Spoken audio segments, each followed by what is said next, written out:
భద్రాద్రి కొత్తగూడెం జిల్లాలోని ఎమ్మెల్యే కూనంనేని సాంబశివరావు గారు ఈరోజు పేద ప్రజల ఆశాజ్యోతి, కొత్తగూడెం ప్రజలందరి ఆత్మీయుడు. ఈరోజు ఎవరో డెవలప్ నేను చేశా అని గొప్పలు చెప్పుకుంటారు, కానీ డెవలప్ చేసింది కూనంనేని సాంబశివరావు గారు. పేద ప్రజలకు ఇల్లు లేని వాళ్లకు ఎప్పటి నుండో ఒక 20, 30, 40 సంవత్సరాల నుండి ఆయన పోరాడి చాలామందికి ఇక్కడ చుట్టుపక్కల ఉన్న ఇల్లులన్నీ కూడా ఈరోజు లక్షల కోట్ల విలువ చేసే ఇల్లులన్నీ కూడా ఈరోజు సాంబశివరావు గారు దయ వల్లే. అది మనుషులందరూ గుర్తుపెట్టుకోవాల్సింది ఉంది.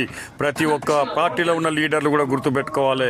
ఇవాళ కూనంనేని సాంబశివరావు గారు ఇంట్లో ఉంటూ ఆయనకు ఎన్ని పోటు పొడిసే వాళ్ళు గుర్తుపెట్టుకోవాలి.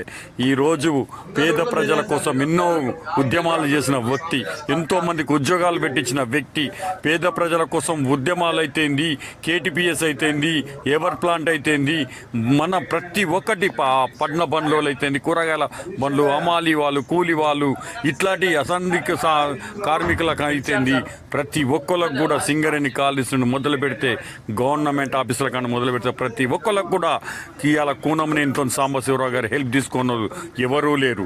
ఇవాళ గుర్తు పెట్టుకోవాల్సిన అవసరమే ఉంది. ప్రతి ఒక్కరు కూనంనేని సాంబశివరావు అంటే గుర్తు పెట్టుకోవాలి. ఎందుకంటే కొంతమంది వ్యతిరేకించే వాళ్ళు కూడా గుర్తు పెట్టుకోవాలి. ఇవాళ ప్రపంచనం అయిపోయింది. ఇవాళ ఏ పార్టీ లేదు, ఏ పార్టీలో కూడా ఎవరు కూడా ఉండే పరిస్థితి లేదు. మొత్తం కూనంనేని సాంబశివరావు అని ఎర్ర జెండా కింద రావాల్సిన వ్యక్తి.